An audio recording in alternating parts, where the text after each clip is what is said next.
I used to approach carp fishing completely differently. I'd bring 6 rods, pack my bag with 20 different hook baits, and honestly believe that there was no way the carp could escape me that day.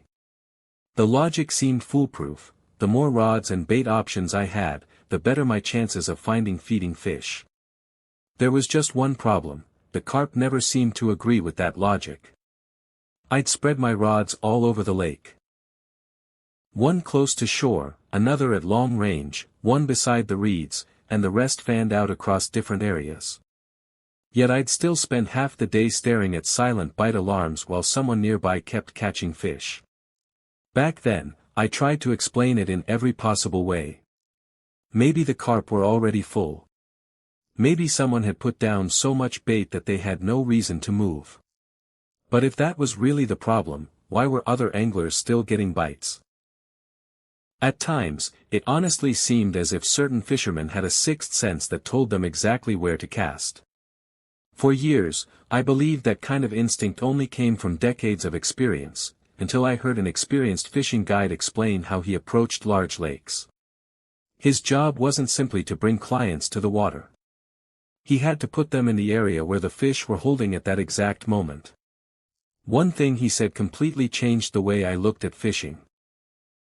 You can have top-quality tackle and the perfect hook bait, but if you're fishing an area where the carp are uncomfortable, almost none of it matters.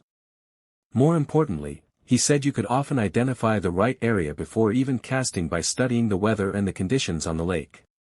That made me wonder whether I had spent all those years trying to solve the wrong problem.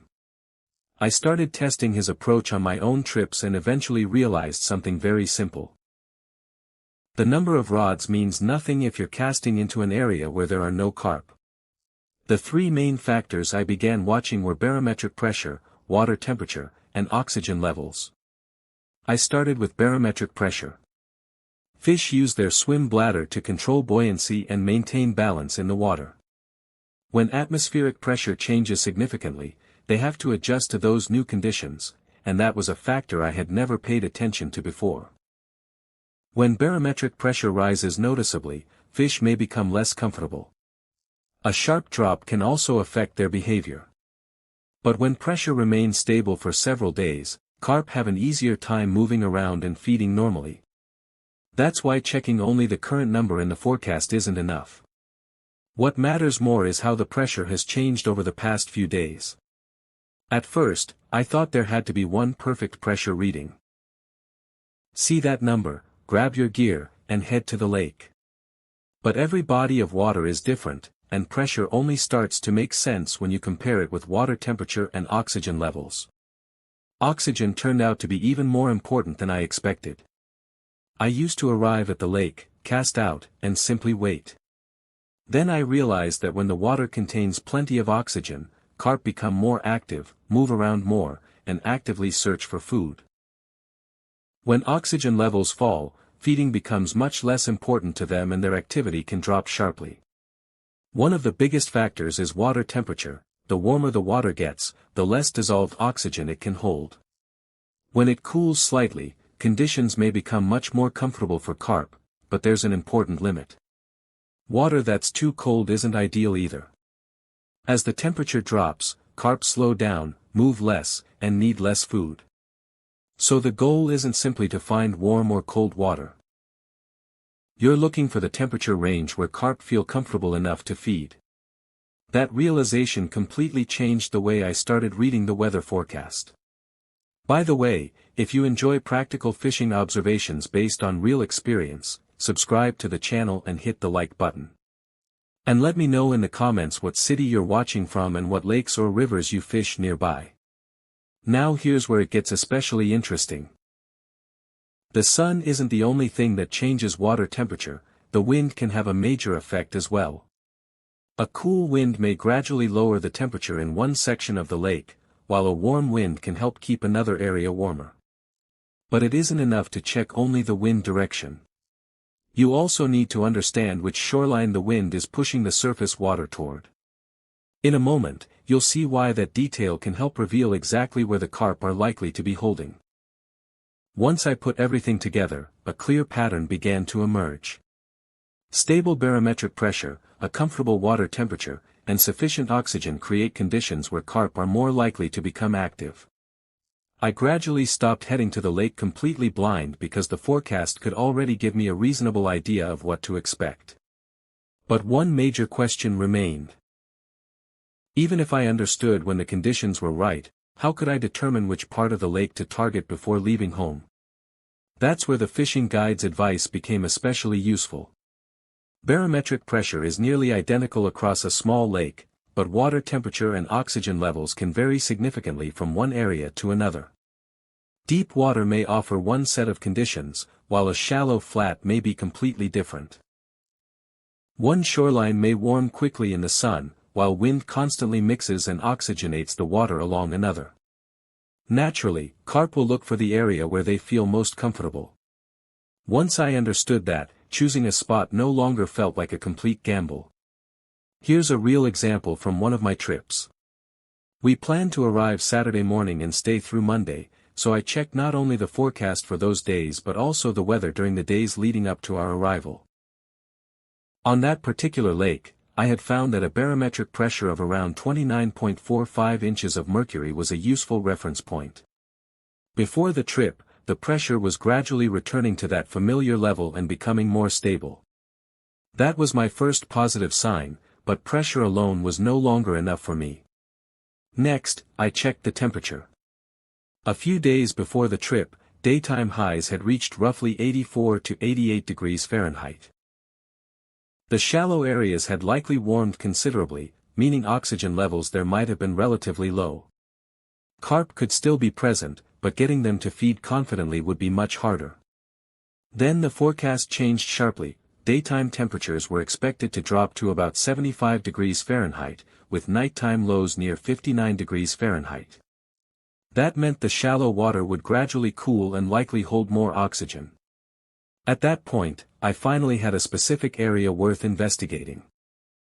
The most important question was which part of the lake would cool down first.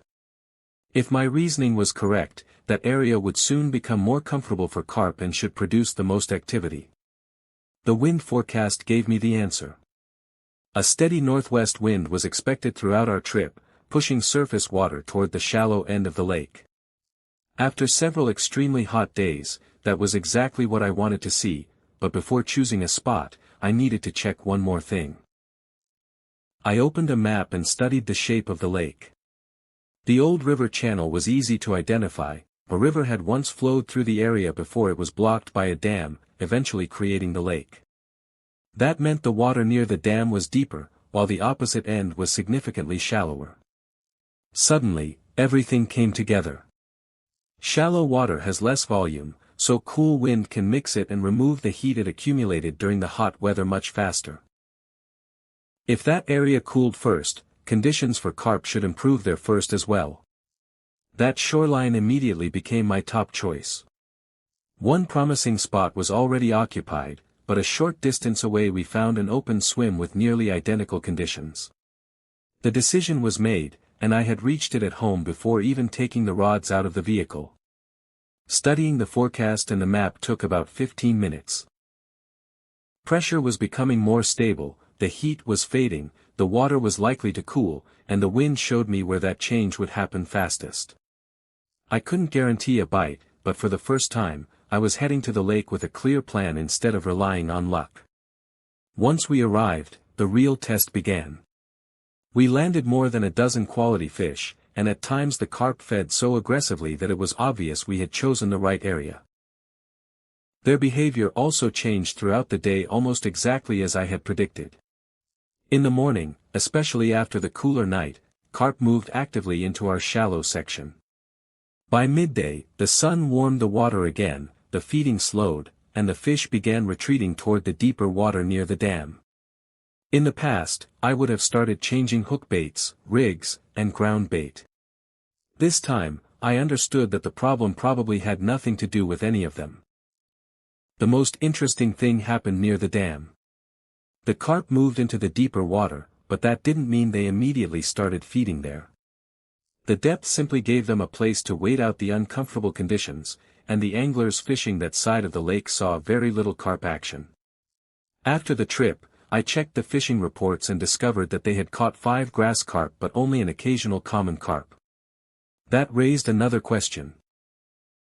Why were the grass carp feeding if the area wasn't productive for common carp? The answer revealed another important detail: different species can react very differently to the same water temperature. Grass carp generally tolerate warm water well and may continue feeding actively even after common carp have slowed down. So the warmer, deeper area near the dam could still be comfortable for grass carp. The common carp, however, were probably using it as a holding area while waiting for better feeding conditions rather than actively searching for food. A clear daily pattern had developed. After a cool night and steady wind, our shallow area became more comfortable, and the carp returned to feed. As the sun warmed the water during the day, their activity dropped and they moved back toward deeper water. This time, we didn't panic or change hook baits every 10 minutes. We had a reasonable idea of what was happening and why the fish had moved. That trip finally showed me how valuable this kind of preparation can be. A few minutes at home with a weather forecast and a lake map can sometimes tell you more than an entire bag of bait on the bank. Of course, this isn't a magic formula that guarantees a carp on every cast. It simply helps you stop fishing completely blind. Learning to connect the weather, wind, depth, and fish behavior took me far more than a few trips. I observed, compared forecasts with what actually happened on the water, made mistakes, and gradually built a system I could understand. You can do the same by recording your results over time, or you can use this principle as a starting point on your next trip. The key is to stop searching for carp only by changing bait and ask a better question first. Where will the fish actually feel comfortable today?